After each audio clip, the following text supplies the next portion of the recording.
welcome to Wrestling at Random. I'm Jeremy Deemer. And I am Adam Summers, and you are in Season 6 of Wrestling at Random, where we have said all season that the theme is more wrestling than ever. We have told you that the randomizer, the contents of the randomizer have expanded. They have bulged from some 30,000 hours of professional wrestling to upwards of 60,000 hours of professional wrestling. We have told you that we have had episodes, and you've heard episodes this season that are both very much in the mainstream, very much off the beaten path. I don't know that on the free feed we've ever had something more off the beaten path or more obscure when it comes to how short-lived a territory was, a promotion was, than what we are going to bring to you this week. Again, via the randomizer, no patron, no intentionalizer. The randomizer chose us an episode of 5-star wrestling television from Baton Rouge, Louisiana. The date that I have here, Jeremy, from Cage Match is October 13th, 1990, from the Belmont Great Hall in Baton Rouge, Louisiana. What a show we have for everyone this week. Like you mentioned, we put all of those thousands of hours into the randomizer. We give it a spin. We fire it up. The randomizer says, you're going to watch this show. And it could be any show from any time. It could be a full show. It could be a TV show. It could be a pay-per-view. It could be a major event. It can pull up anything from any time. And it shows 5-star wrestling. If you're looking for this, it was available on YouTube as of the time of this recording. Labeled 5-Star Wrestling October 6th, 1990. This is a TV show, like you mentioned, a short-lived wrestling promotion. 5-Star Wrestling was an attempt by Grizzly Smith and Baton Rouge promoter Jimmy Kilshaw to restart a territory in part of the old Mid-South area, mostly just the Louisiana part of Mid-South. Using a few of the old Mid-South names like Junkyard Dog and some other folks that we'll run through on this show. And a lot of unknown local talent as well. This promotion started in April of 1990. This show happened in October of 1990. And this promotion went out of business in December of 1990. Well, it went out of business in December of 1990, but its last show took place 1 week after the show that we're reviewing now. This is the second to last episode of 5-Star Wrestling TV. You know your promotion was short-lived when it can both be the 6th ever episode of the show and the second to last, the penultimate episode of the show. This somehow is even shorter lived as far as number of episodes than the 1976 Lou Thez short-lived promotion that we reviewed. I believe one episode on the bonus feed and one episode on the free feed, or maybe two on the bonus feed. Yes, out of Nashville. Yeah, yes, that was, exactly. Good stuff here. This is also very short-lived. Not as good a quality as that show. Spoiler alert. We go to our announcer, our play-by-play man, our interviewer in the back. His name, Johnny Cassio. What a tremendous name for a wrestling announcer. He runs down the card. He tells us that we have a world title tournament here, a championship I'm excited. Tournament. I love a good tournament, Adam. I love a tournament. I'm expecting some brackets. I'm expecting all stars versus stars here in this first round of the world title tournament. We're also told that our ring announcer is Lyle Boudreau, which makes me happy because living in Louisiana for the, not the first 4 or 5 years of my life, because I was born in Illinois and then moved to Louisiana at like 9 months old, but spending a good portion of my early childhood in Louisiana, it seemed like every third person who lived there had the last name Boudreau, so this made me feel very much at home. He tells us, the ring announcer Lyle Boudreau tells us that all matches in this tournament are one fall, 20-minute time limit. We then see gorgeous Gary Young, and my God, does he look every bit as sleazy as I remember gorgeous Gary Young looking. If you If you are a supporter of the show on patreon.com/wrestling at random and you listen to our newest show over there, if you're listening in linear fashion, we reviewed an episode of UWF, which had a very young, fiery underdog babyface Gary Young that made me feel uncomfortable because I did not understand or know that man. I know this Gary Young. Gary Young. This is a tournament match, mind you. First round heavyweight championship tournament. Gorgeous Gary Young taking on the young gun, Sam Houston. I was going to say, you better make sure you say the young gun, Sam Houston. I feel like Young Gun is his first name, Sam is his middle name, and his last name is Houston. Sam Houston, the son of Grizzly Smith and brother of Jake the Snake Roberts and Rockin' Robin. We get a flying head scissors from Houston, and a guy named the Executioner joins the commentary team. It is not Terry Gordy. It is not. Young misses a flying body attack and just hits the ropes. Houston cannot keep the advantage as Young is working the arm. Houston fights back, but puts his head down, and Young kicks him in the head. Back to that arm again. Lots of arm holds. Houston tries a monkey flip out of the corner, but Young holds on. Houston continues to struggle. Young misses an elbow, and Houston makes a comeback. This match is not short. No. Flying back elbow that's called a clothesline. Oh God, yeah. This Gary, what's his name? Johnny Cassio. Gary Cassio. It's whatever. He hasn't earned a first name for me yet, but yeah, he is something here. Bulldog attempt is blocked by Young. Young turns around. Houston rolls him up in a small package for the win. Sam Houston advances in the tournament. Couldn't beat Gary Young with his finisher. Had to roll him up in a small package. I have thoughts on this match, a few. I love that the finish was called not an inside cradle or a small package, but a small cradle by Sure. by Jerry Cassio or whatever. The tiniest of cradles. Yes, exactly. Exactly. The Executioner on commentary here, on guest color commentary, was unintentionally hilarious. He describes his ring strategy as, other guys like to go in circles, but I like to go sideways in the ring. What does that Good even analysis. mean? Good analysis. I also love how Johnny Cassio, like before every match, as every match on this show was starting, he felt the need to tell us that the ref explained the rules to the wrestlers in the locker room prior to the match in order to save time and allow more matches and more wrestling on the show. The Executioner also at one point says, like, if you just imagine what you think the Executioner sounds like, he just sounds like a normal dude. Just and again, a regular dude.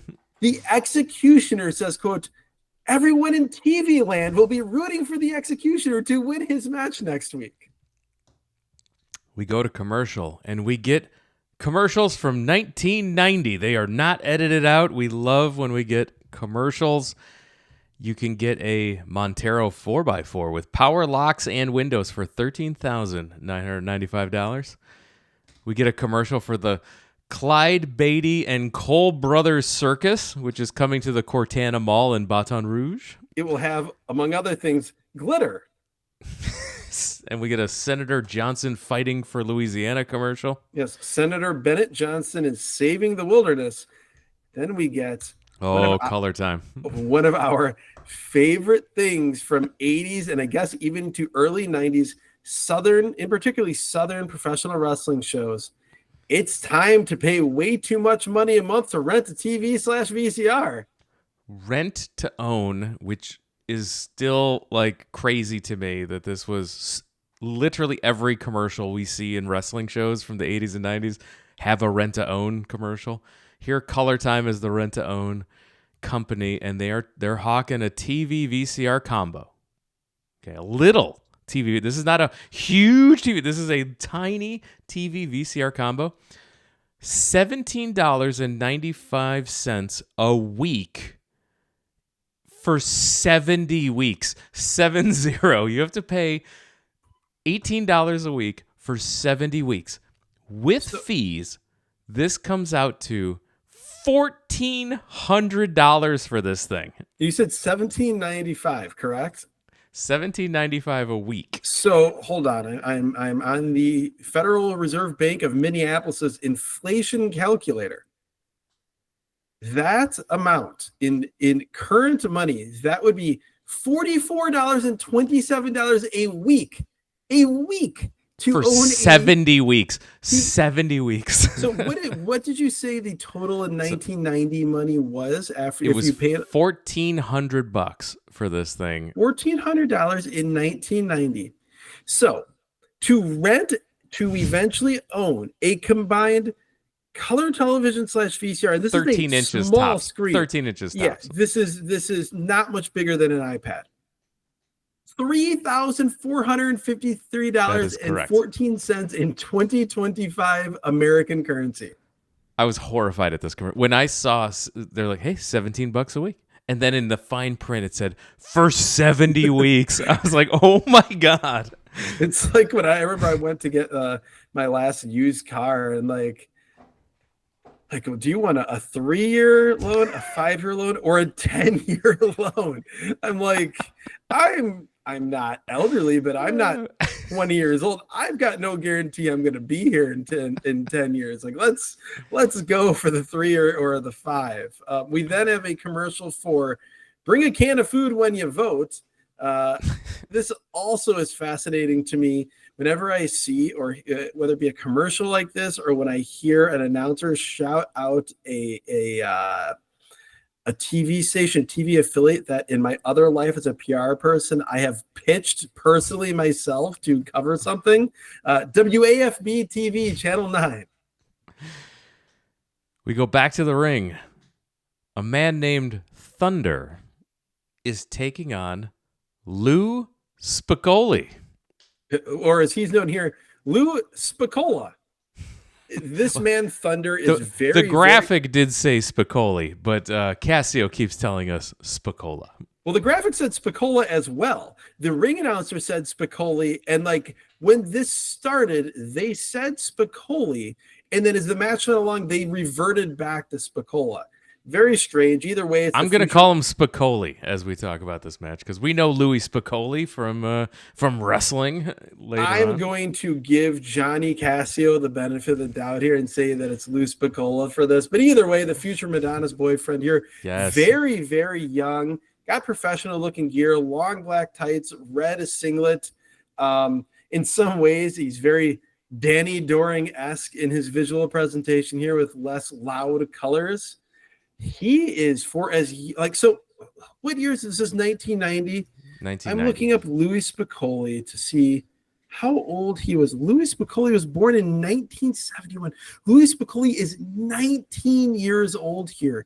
He is already so polished, and he is a guy who has like all the like 70s into the early and mid 80s heel mannerisms and heel shtick down to a T here. In 1990.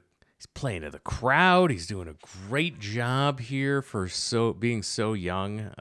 Taking bumps and doing things that like make him look stupid because that's what he as a heel is supposed to do. Like you could just tell he got it immediately. Yeah, it was all Thunder. Spicolli with a slam and hits a middle rope splash for 2. He's choking Thunder. Rams Thunder to the buckle, no effect, so Spicolli throws Thunder out of the ring. He attacks him on the outside, throws him back into the ring. A dropkick gets 2 as Thunder had his foot on the bottom rope. Spicolli misses the stinger splash in the corner. Thunder hits his own dropkick, backdrop, but then he missed a dropkick. Spicolli with a running knee drop. Spicolli hooks the tights and gets the 3 count. A surprise victory for Lou Spicola. He had only had 48 matches by this point in his career. Under 50 matches, and he was already this polished for the role that he was playing. Yeah, tremendous. We go to commercial, where you can get a 1990 Mitsubishi Eclipse for the same $13,995 that we saw an earlier commercial for. Local news, commercial for that WAFB Channel 9 with a jingle. They had a local news channel jingles were tremendous. That's just jingles in general. It could be local news channels. It could be a car dealership. It could be for Great Wheaties. It could be for Folgers. Everybody in the 80s and 90s loved commercial jingles, and every commercial had to have it. This commercial, though, it had a story. Like, we had about a lot of like random, like local news type scenes, but it opens with a kid playing Little League Baseball, and he strikes out and he's sad. And then we cut to all these other local news scenes. And then towards the end of the commercial, we see this kid hitting a home run, holding up a trophy. His teammates are holding him high in the air. And then we go to the newsroom, and the anchor's reporting on the new state champions of Little League. And it's this kid in the graphic. This was great. Tell you what else was great. I fist pumped. I got so happy. Preface this by saying I was a weird kid because this is what I was into. I saw a commercial for Phil Donahue, and I got so excited. I loved the Phil Donahue show as a kid. I feel like I learned so much about like the world, about like society, about America through watching the discussions on the Phil Donahue show. This made me so happy to see this. You were so happy you blew right past Cecil Graves, another local car dealer. In his commercial, he had a jingle. I almost clipped the audio to put in here, but I couldn't clean it up enough. It was the YouTube quality of this was hard to put into the show here, so you'll have to go to YouTube and see it yourself. But Cecil Graves' jingle about dealing with him one-on-one was pretty tremendous. If I would have known that you wanted to include that, I would have spent not insignificant amount of time looking for better quality Cecil Graves Chevy commercials on YouTube.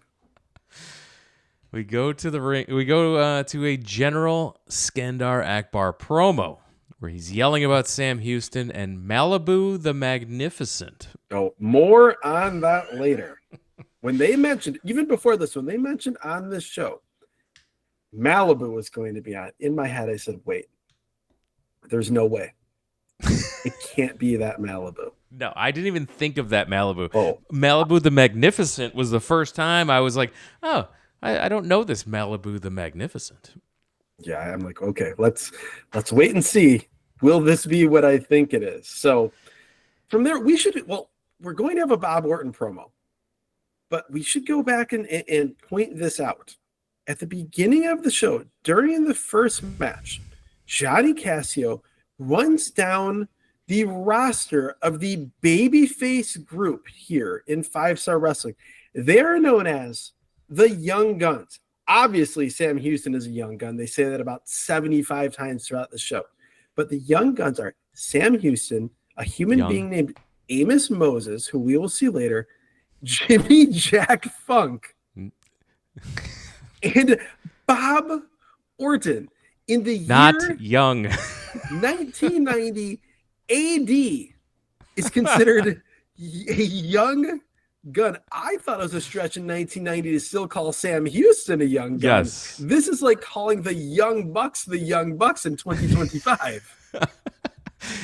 Yes. Skandar Akbar telling us that Devastation Incorporated is number one.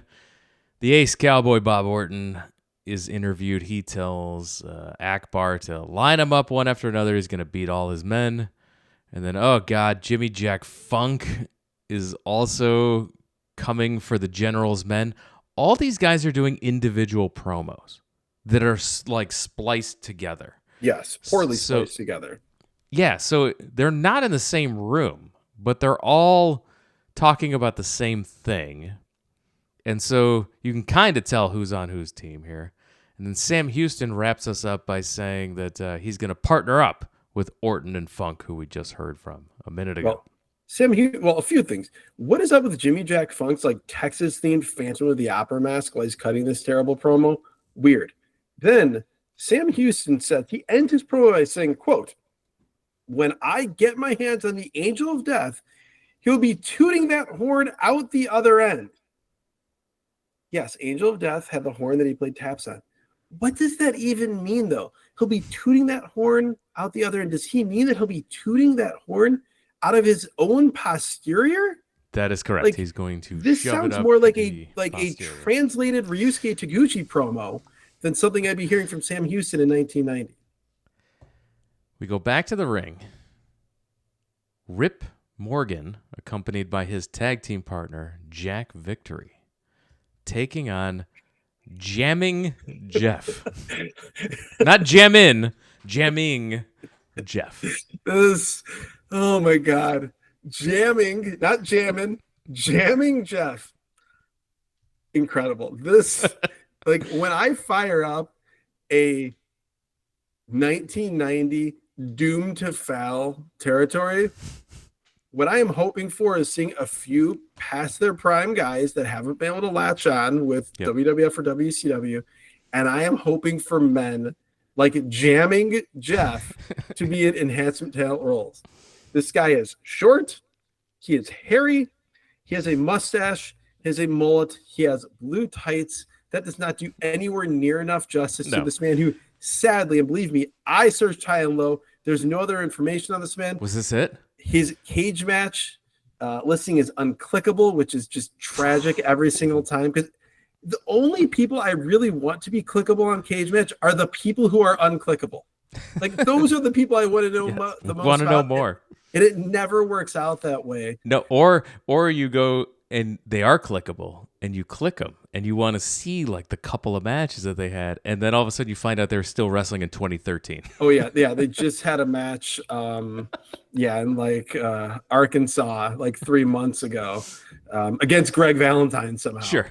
That usually checks out, but here it's Rip Morgan, and Jack Victory, Jacko Victory. This is them as the royal family, quote unquote.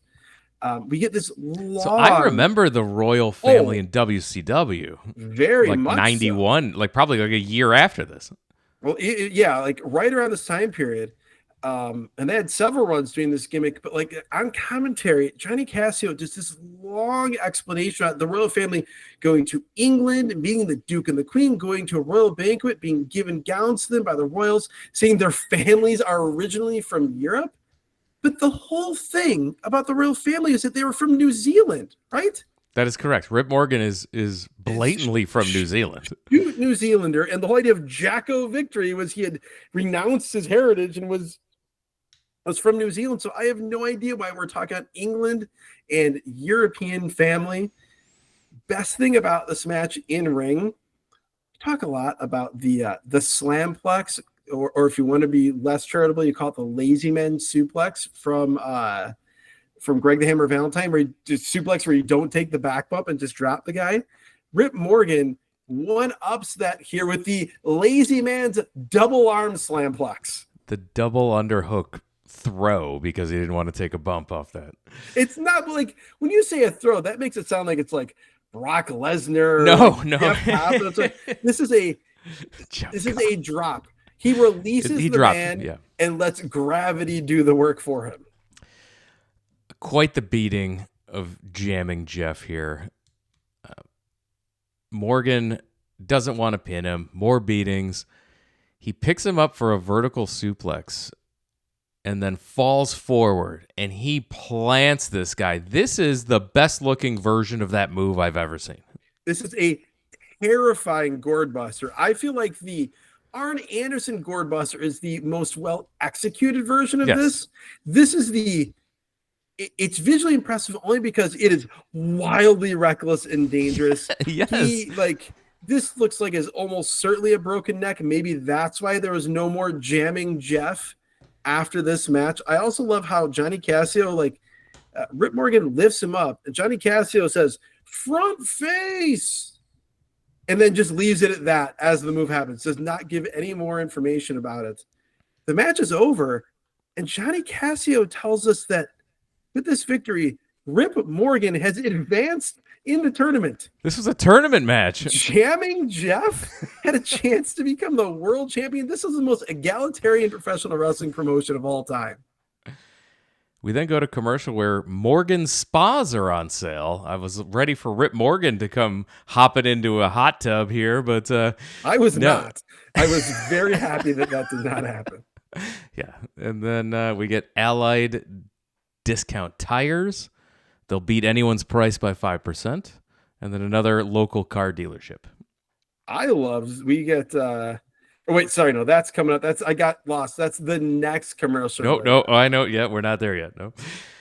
We Well, go back to the I've ring. got multiple things on the next commercial break, so we'll see. I'll be interested to see which one you thought I was going to be talking about. We go back to the ring for another tournament match. Amos Moses. And what a look on this guy. For some reason, when I heard the name Amos Moses, I did not expect young, white, cut off jeans and no boots and mini mullet guy. He looked no like, boots, like we're talking barefoot, like with like pants cut to a shorter length, not quite shorts, not quite pants, just gross. This guy's hairstyle, it's like a short mullet. It's gross. This guy is gross looking. I hated everything about Amos Moses. He looked like a down on his luck, low rent, extremely young era Billy Gunn.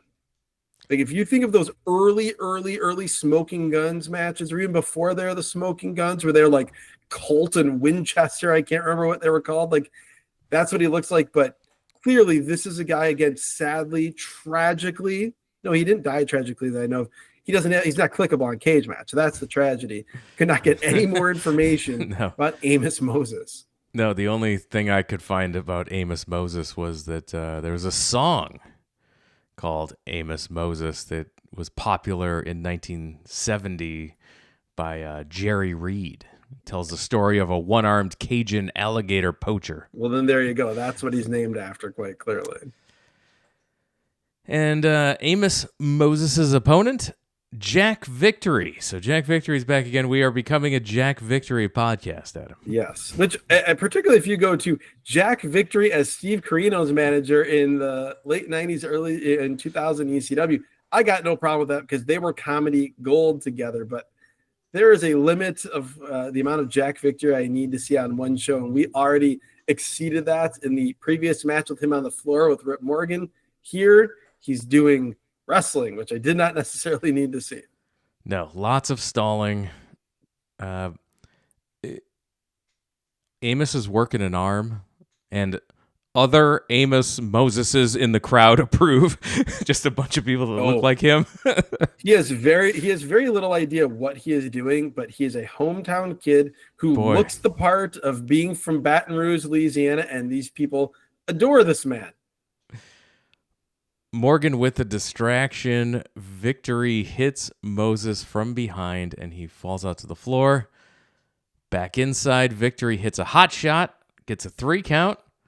Moses had his foot under the bottom rope, but nobody cared, and Jack Victory advances in the tournament. I cannot believe you did not mention the spot that I had to rewind and watch several times because it's just, again, this is what I want out of this type of professional wrestling. Jack Victory elevates Amos Moses high into the air on a backdrop.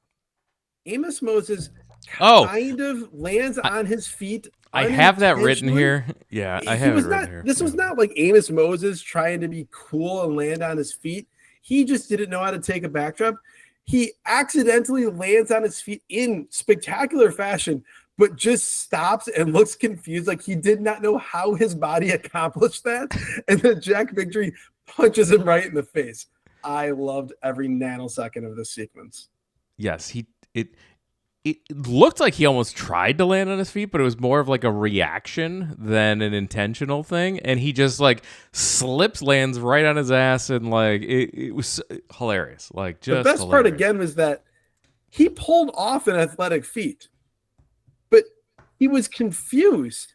Yes, immediately after accidentally pulled it off. He did not understand how his body accomplished this. It's like when, I don't know if you've ever had a situation where like you've been in a room and someone didn't know you're right by the door and they open the door and it smacks you in the face and you like fall to the ground and it takes you a couple seconds to understand what just happened to you. This is what happened here with Amos Moses. We go to commercial. Paul Gates has a quick news break for us where he gives us some information about unified Germany has hit a snag. Yes, federal workers could be out of work. Iraq and Jordan are talking, and efforts to unify Germany have failed. This is immediately followed. There's a Raisinets commercial. There's a lot of things happening in this commercial, but the thing that happens multiple times throughout it that is just, it's so great. There's a child in a sweater, a yellow sweater. This child, for no apparent reason, pulls the bottom of their sweater out, like pulls it out in front of them, and then raining down to from catch the sky the Raisinets. Yeah. are thousands of Yeah. Raisinets. Like, Yeah, smart move. This is a smart move. You don't want to hold your hand out to try to catch the thousands of Raisinets. You got to open your shirt and catch them all. I don't understand how a child this young had this experience with, like, I think of as growing up a kid in the 80s into the early 90s. I was more prepared for acid rain falling from the sky than Raisinets falling from the sky.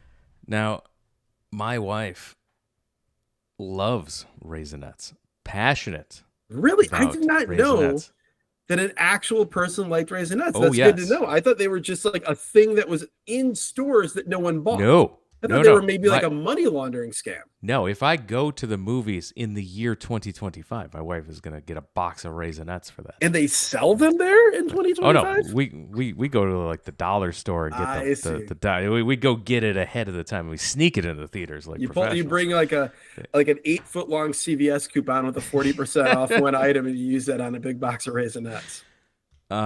Have you eaten Raisinets? Do you have thoughts on Raisinets as a candy? My thoughts are that I would never eat them. No, because of raisins or chocolate. I mean, I like chocolates. I like chocolate. I don't like raisins, but it's not on the long list of foods that I hate. There's things I hate more, but the idea of chocolate and raisins together does not sound intriguing. It just nothing about it sounds appealing. Raisinets are fine. I would prefer the yogurt-covered raisins over Raisinets. Delicious. You go. Would you prefer, though, when you buy your Raisinets, would you be thrilled to know that you also get a $5 rebate on Peter Pan the movie? We get a commercial for another movie, Steven Seagal starring in Marked for Death, rated R. I feel like this was a little earlier on in Steven Seagal's film career, where, like, I remember in later Steven Seagal movies, like the premise was basically he would stand in the middle of a room and put his arm out in front of him, and people would just run into his arm and fall down. Here he one at a time. Modern would always do that one at a time. I, as a kid, this was back when I enjoyed movies. I feel like growing up in this era, like, you were one of two things. You were a Steven Seagal guy or you were a Jean-Claude Van Damme guy. I was firmly in the Jean-Claude Van Damme category, much more athletic. I was a whatever the VHS that was in stock at the video store was guy. And I've watched all the Van Dammes and the Steven Seagals for sure. We go back to the general. He's here with Sika behind him. We're told that the royal families want the Young Guns too. Sam Houston is cutting a promo in response to the general, but they are not in the same place at the same time. This drives me insane. He says that he called his brother Jake for some advice, and it sounds like Jake the Snake is coming into the territory. It sounds like that. They were clear to not promise that. They wanted you to think that he was. From what I can tell, he never did. Maybe they had ideas to do that, and it fell through. If he called his big brother, Jake the Snake Roberts, for advice, I'll tell you what, Jake didn't give him advice on: promos. He did a terrible promo here. After that, we get a staple of every Doomed to Fail territory of the mid-'80s into the early '90s. We've talked about it ad nauseum this season, both here and on the bonus feed. Here it's Cousin Junior, another hillbilly Jim type of guy. Here, however, he's not as like gigantic as some of the other, kind of slow hillbilly guys that were, in a territory. He's wearing overalls and no shirt, hairy and out of shape. I would say a more jovial Tex Slazenger. We go to the ring for what is this podcast's main event. And when you say this podcast main event, for me, I don't mean this particular episode. I mean 6 seasons of Wrestling at Random, 220 plus episodes of the Wrestling at Random bonus feed. So over, I would say close to 400 episodes, I guess by now, over 400 episodes of this podcast.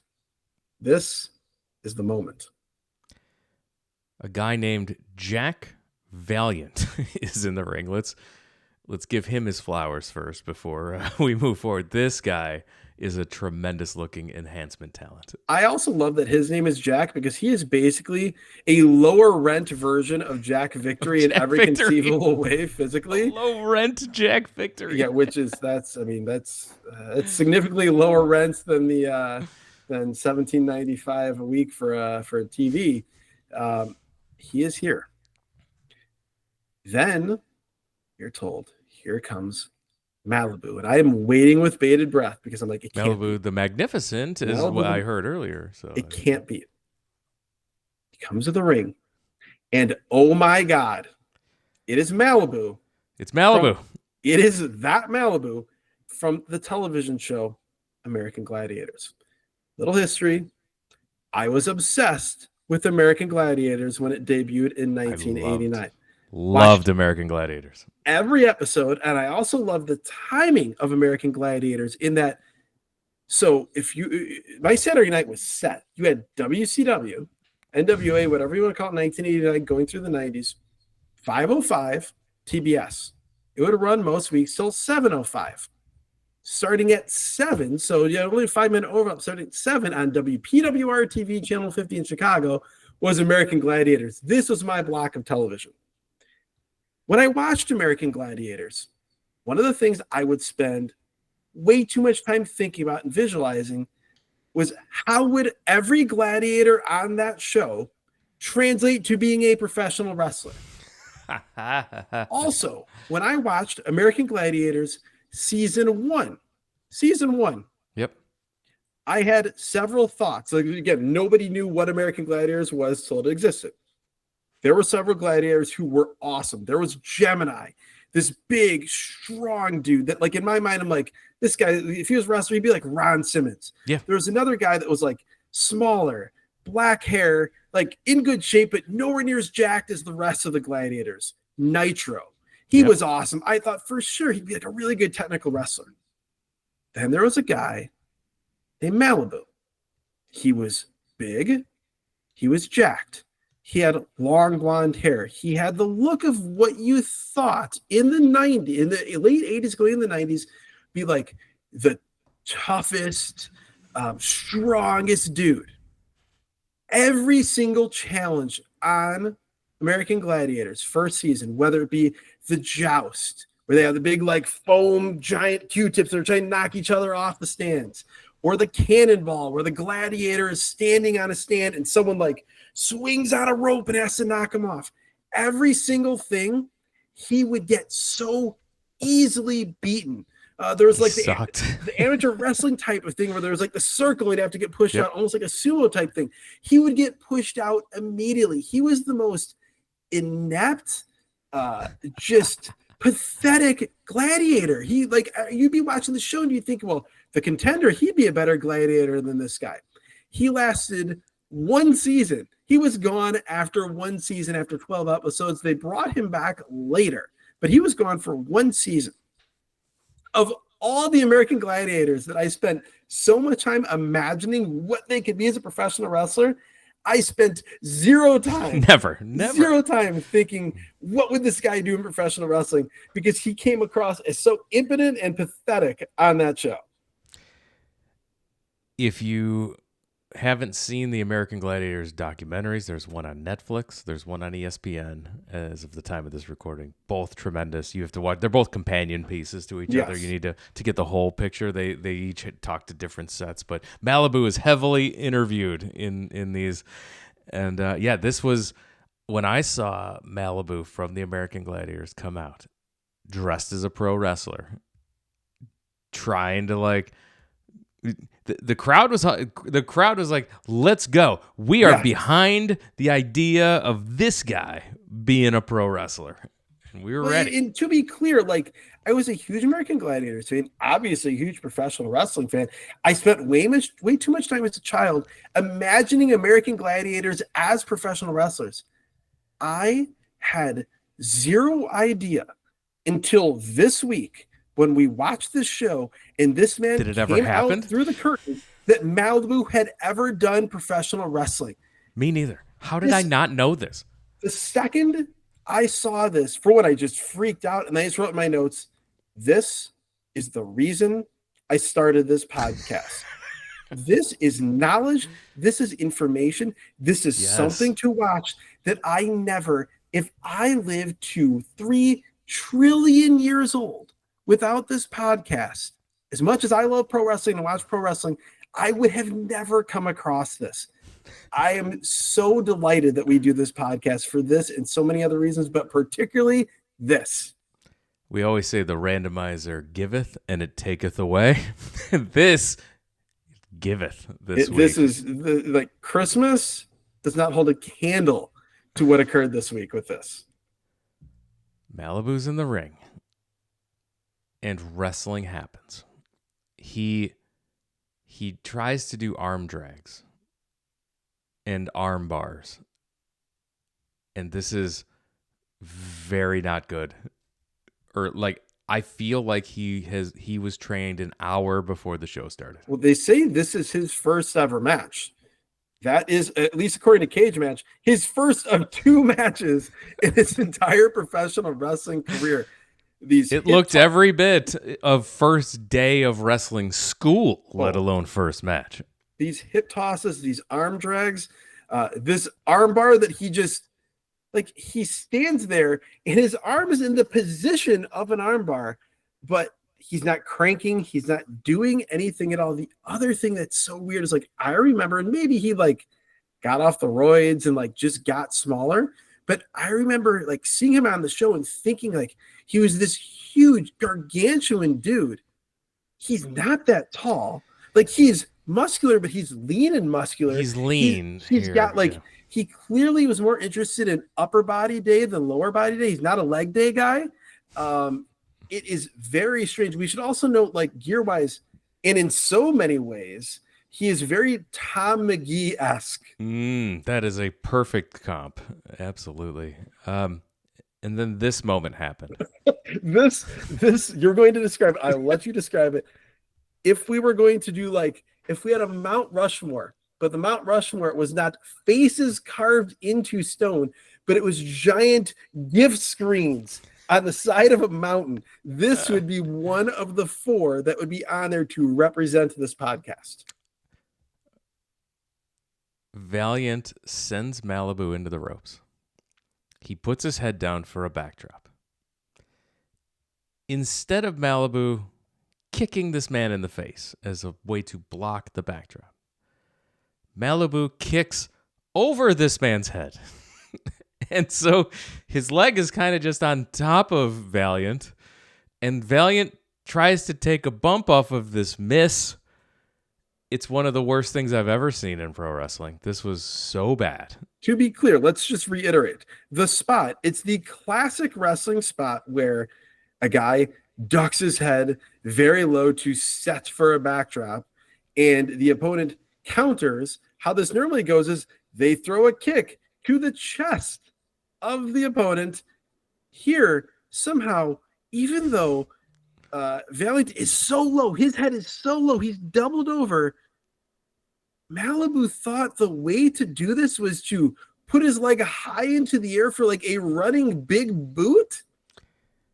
This did not work, obviously.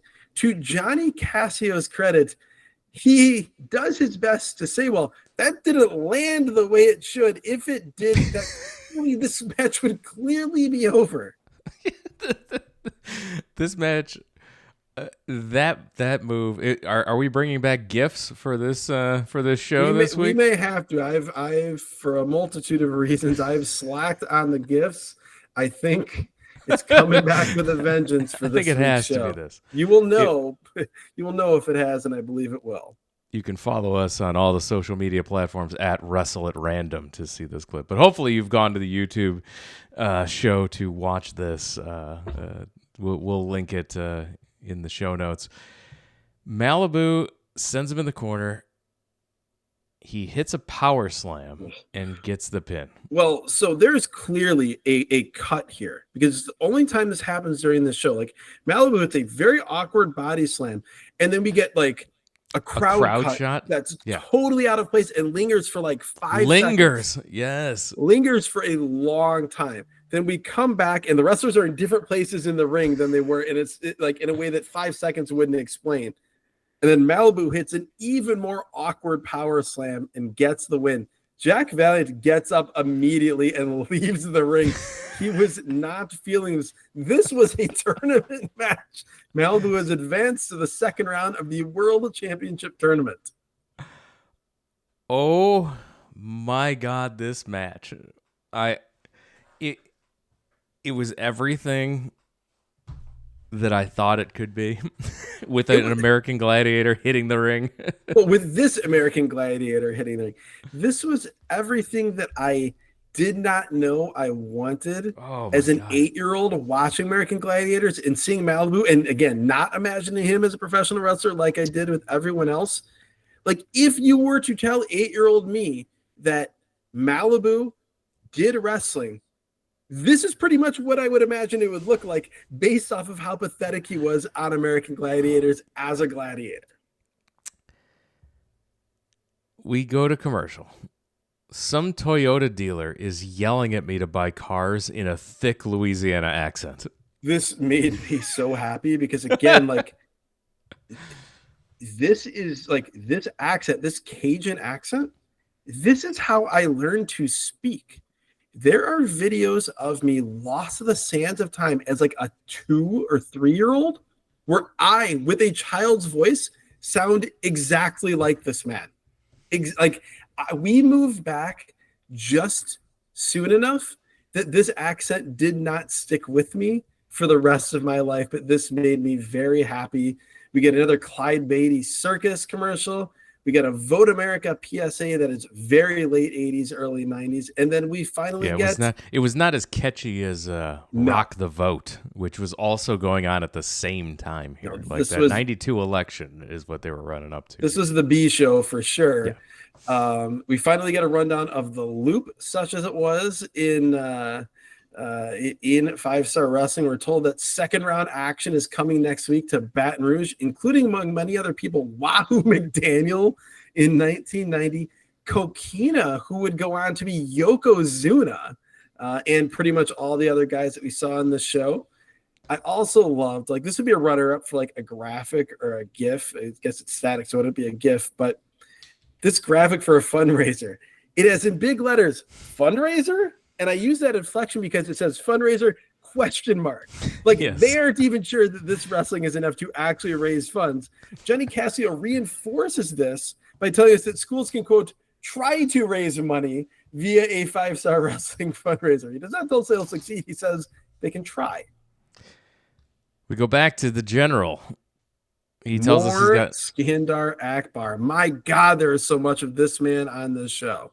Yeah, he tells us he's got unlimited finances and he's not afraid of all these baby faces coming after him. And then, oh my God, we get more Jimmy Jack Funk promos. We get Orton again talking about the general trying to end his career.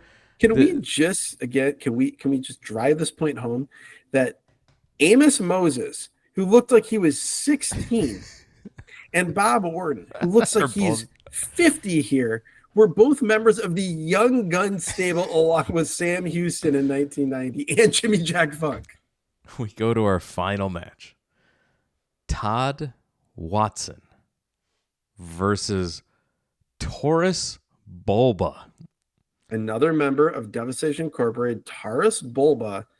The best way to describe him visually is if King Kong Bundy was 5'6" and 280 pounds. Yeah, this was Bulba is very like punch, kick, choke. He's like straight out of 70s New York territory. Well, and he's a guy who, like, he wrestled in the 70s. He wrestled a little bit in the 80s, and then there were many years of him not doing professional wrestling until this promotion started up in 1990. Bulba with a falling headbutt gets a 3 count, and Watson kicks out at 3.000001. Watson is one of those guys that it is questionable whether or not he fully understood the concept of professional wrestling.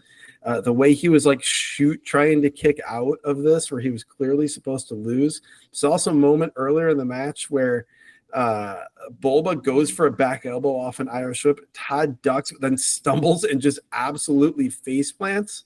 I enjoyed Bulba using a hot shot, and then Johnny Cassio rightly noting everyone's doing that move tonight, because pretty much everybody did that move tonight. I also enjoyed Johnny Cassio on commentary telling us that Todd Watson likes to use, quote, a high-flying power slam off the top rope. A, no, he doesn't. No, there's no B, way. knowing announcers like this in this 70s, 80s, even the early 90s, these type of promotions, he clearly had an idea in his mind of what this move was.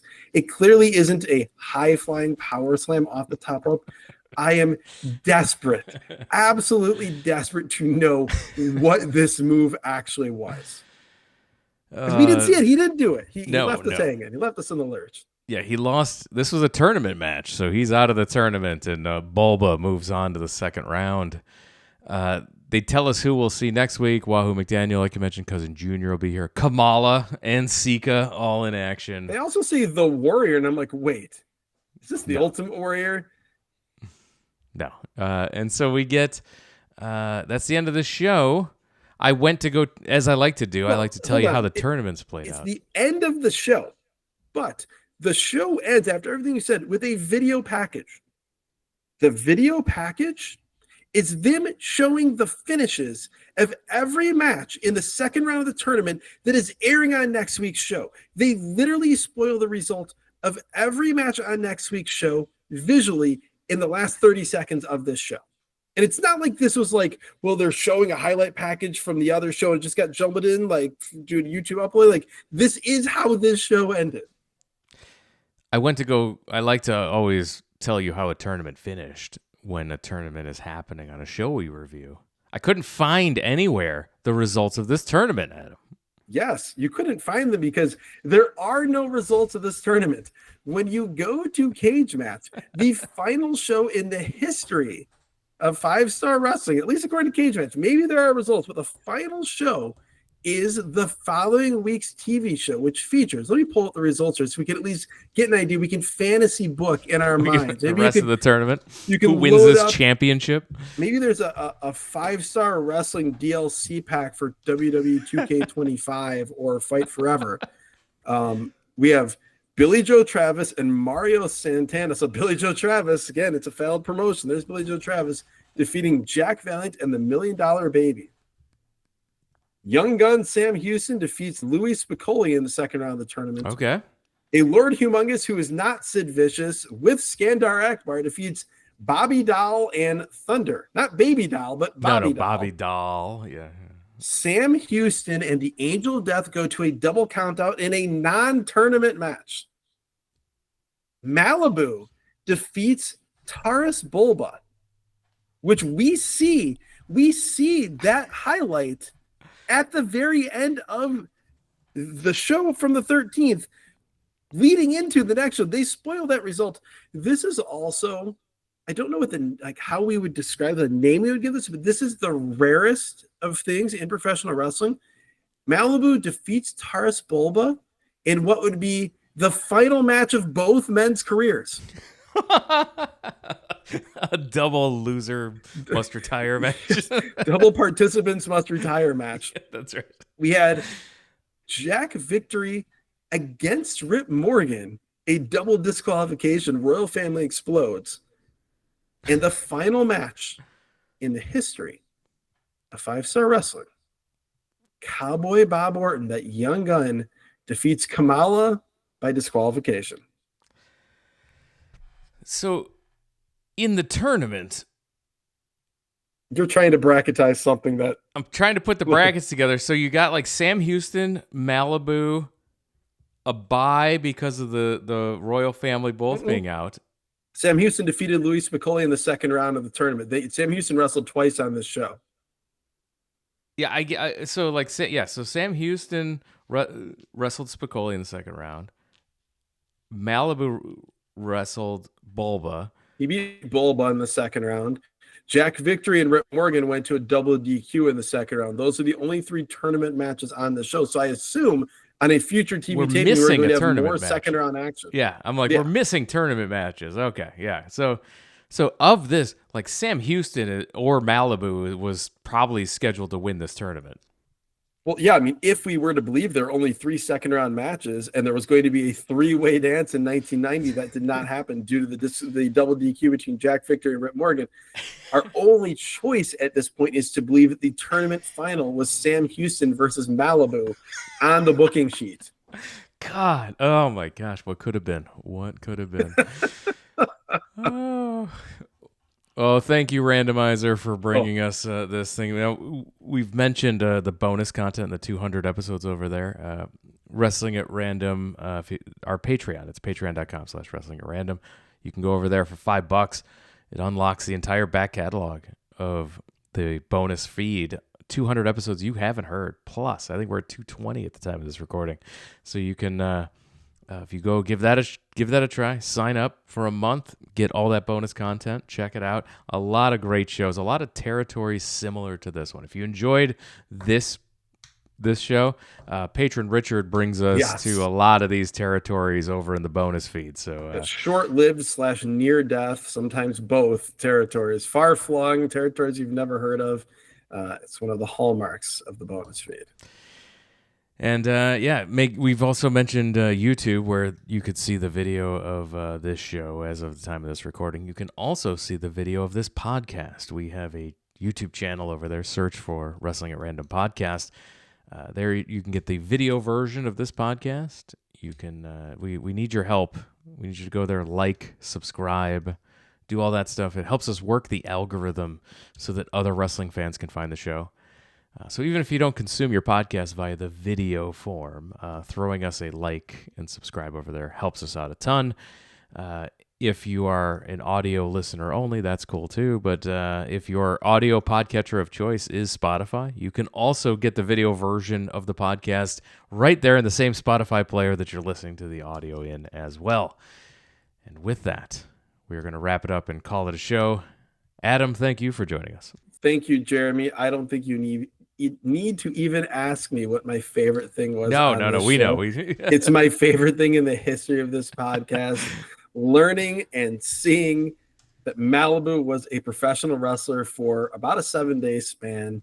Unbelievable. As much as I appreciate our intentionalizers, Jeremy, no intentionalizer could bring me the joy that the randomizer brought me today. Amazing. Thanks again, everyone, for listening. We'll talk to you again